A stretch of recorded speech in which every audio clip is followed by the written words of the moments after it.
Grrrowlll.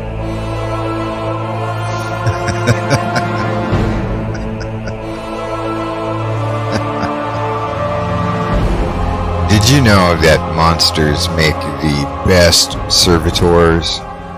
No? Well, they do. And tonight I'm going to tell you all about my psychotronic experiments with monsters. So without further ado, let us begin. Well, before we talk about monsters, allow me to impress a picture upon your mind. An infernal tower spires in the background between two champions of chaos. The dark knights shake gauntlets, and firing their gazes from the holes in their shiny masks, an infernal bond is casted. Vrilock, pleasure meeting you, Lord Sauron.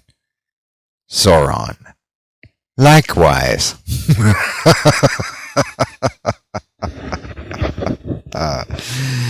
Well, alrighty then. We're talking mail order monsters. And yeah, I'm talking about the post office monsters. All monsters great and small, from the tiny naked pixies to humanoid xenomorphs, and on up to colossal titans like Godzilla and King Kong, are the choices of champions. No, really. I spent about 7 years practicing a variety of ritual arrangements, further augmented by psychotronic equipment, and during that time, while conjuring up the forms of mountain yetis and the Oni from valley ravines and ghost from remote and shunned Shinto shrines in my years living in Japan, and calling upon my memories of having lived in Arabia, I tell you that the only spirit servants of whom I have ever had to put down, and therefore banish, from my services were indeed those in the guise of the human countenance. There's a great deal of characteristics and indeed complex nature involved in the humanizing of spirit servitors. They become very intimate on levels where, only given enough time, the familiarity of the magician to his servitor ends in contempt, or rather irritating obligations to a relationship. However, and in contrast, the monster servitor really only requires limited features attributed to both its function and its primitive nature.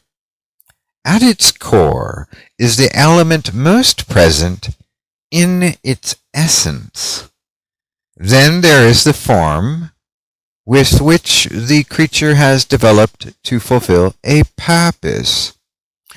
So, for instance, a monster created to bring in more customers, or perhaps draw passive income to the magician, would best serve the would-be sorcerer in the form of something like an octopus. Simple, effective, and, well, I just find those chaos tentacles irresistible. But maybe that's just me. In any case, a messenger might be envisioned as a winged imp, or even a simple bird or bat. And perhaps, if your messenger is of the element of air, envisioning this creature as a whirling tornasilk might do nicely. Now, a defender might be limited to perhaps the form of a stone golem, cold and hard, perfect for defense. Or if the element is somewhat watery in nature, that form might take on the likeness of a panther. Or if the element is fiery, there's nothing like the grim hellhound to draw in the power of the infernal realms to your magical creature. The key to constructing effective monster servitors is rather twofold, with the first consideration being a limitation to purpose, and restraining its form to that purpose, and then also a monster that you are, well, rather fond of. And let's face it, we love monsters. What do you mean you don't love monsters? Of course you do. You love me, don't you? Right, well, onward. Alright, so there was the first of my favorite monsters I crafted, which I'd like to tell you all about it. He was an octopoid with a snake-like texture and the head of what might be a lizard or perhaps a frog. His prime function was to bring more students to my English school. Yes, at that time I was running an English school overseas. And so he did that. And while some folks might think a human, angelic, or fairy spirit might be more proper, I disagree. You see, this monster servitor outperformed the other humanoid creatures every single time. Spot on. Plus, he was able to take on side projects after growing stronger and being around a bit longer. Well, that's not all. Some wizards might scoff at the idea, or say that there's something missing in a monster companion, that these creatures cannot do more than a simple task, or that they cannot be fond of their master because they're simple thought forms. But this is not so. Now, I spent several years on this project of experiments, and I do say, to give you an example here, there was one time I was lying down to take a rest after my magic work. I went downstairs to the resting room, and when an image of my monster spirit came into my mind's eye, and it sort of flickered in and out like a television transmission. And then the spirit showed me a red field on the back of my eyelids, this sort of red field of light. And within that red light, within that field, was a serpent-like shadow wriggling around and coming closer to my proximity. And I knew which direction it was coming from. I could feel that too. My spirit was able to make me aware of that also. So I opened my eyes, turned on my resting cot, and I looked down at the floor. What I saw was a near foot-long, thickly armored centipede making its way to the head of my bed. Now, for those of you who don't know, in Japan, some of these centipedes can get dangerously huge, like almost a foot long. So I was quick to jump up and hit it with the nearest object to pin it down. I think it was a water jug at the time. I needed something to hold it down. These centipedes in Japan are very hard to kill, primarily because of their armor. They're very fast, and they don't back down. They will attack. And so they need to be pinned down and immobilized, or often picked up with a prong, such as like a barbecue pincher, and then placed into a sink to pour boiling water on them, or thrown into a fire. But, I mean, if you happen to be outside, a shovel, if you happen to be outside, can help, and you can sort of hack and saw it apart, but I digress. The point of that little story was to point out where even a monster servitor, I mean especially a monster servitor, will protect his or her master magician. Now, I tried that various forms, humanly, monster, and later robots.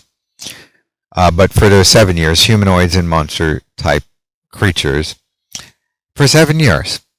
And I think the monster is the ultimate image. Now, in similar circumstances, I was spared a poisonous death by a mamushi snake when my air elemental monster summoned a swarm of dragonflies to intervene. I was literally held back in mid-stride, mid-step, before landing my right foot down on this venomous snake, and the dragonflies prevented the awful experience from happening. The snake then slithered away without any further incident. Later I learned that the word dragonfly was related to an older name for Japan, and so the entire experience was rather synchronistic, I guess I might say that. You know, there's this old superstition that monstrous imaginings of these types of servitors will somehow put us magicians in league with the devil. While that in and of itself is pure rubbish, I would venture to protest from another angle as well. That perspective being, whenever I had troubles with entities, it was most often when my mother or a friend would place an image of Christ in my possession. Of course, she did so with good intentions, my friends as well, but this image would always bring about things I didn't need, such as people who wanted my money, and then more of my money with each encounter, and telling me how to live my life. And then there were the protest of the various spirits about my presence, whom did not want that association. I believe it's because it's a control mechanism. And let us face the facts. This might be a little off topic, but most images of Christ that are in circulation are, well, they're a depiction of some white male with long hair and beard wearing a red robe. And honestly, we all know Christ wasn't a Caucasian man. He wasn't a white guy. So it is what it is. I mean, I'm willing to believe Jesus may very well have been black, and why not? And it wouldn't really matter to me anyway, because I'm not a member of the Christian faith. Very different. But whatever we want to believe in is fine with me, so long as nobody's forcing down my throat that I need to bend on a knee to a fictitious character. And no, I am not picking on people for their beliefs. I am simply stating that the entire religion complex in this world is, and this is just what I believe and not what you have to believe, but that I believe it is all made up and make-believe. As real as the Easter Bunny.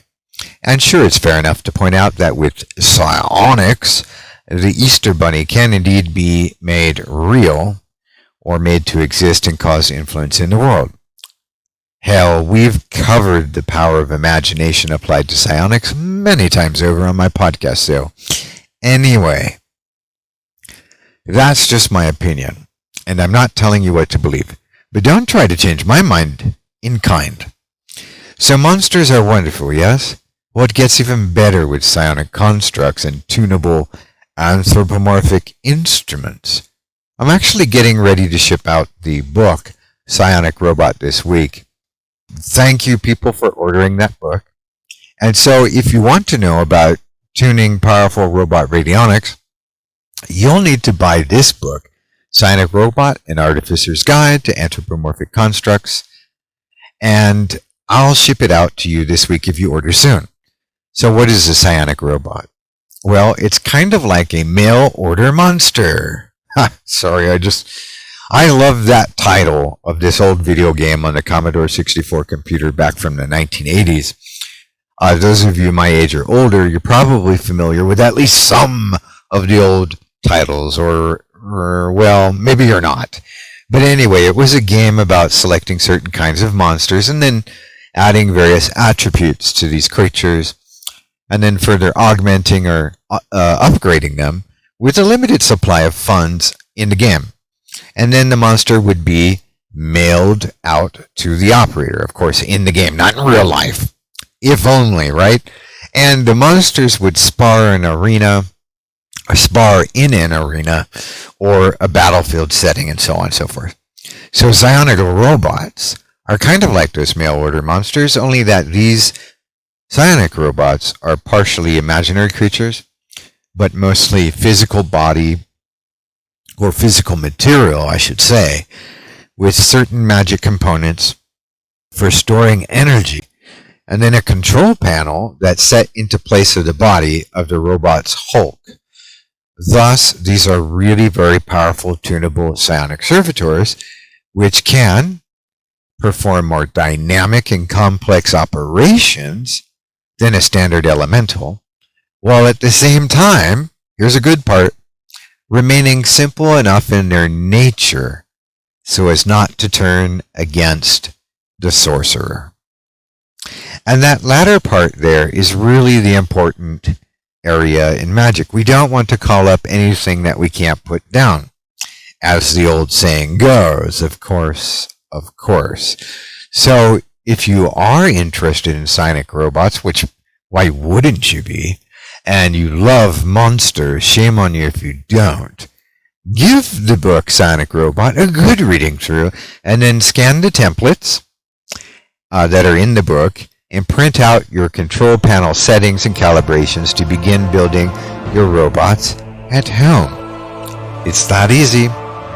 Plus, I walk you through the charging and test flight in this book in a few sections that are dedicated to concentration and, of course, magic fun.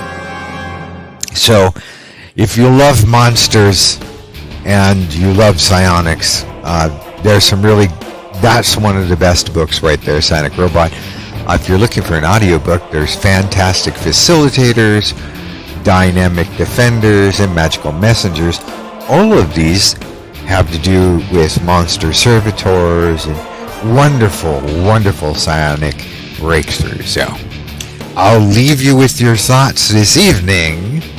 And so therefore this concludes our merry little gathering in the hallowed hours of the dark. And until next time that we meet up, as always, keep the magic high. This is our Dr. von Vrilock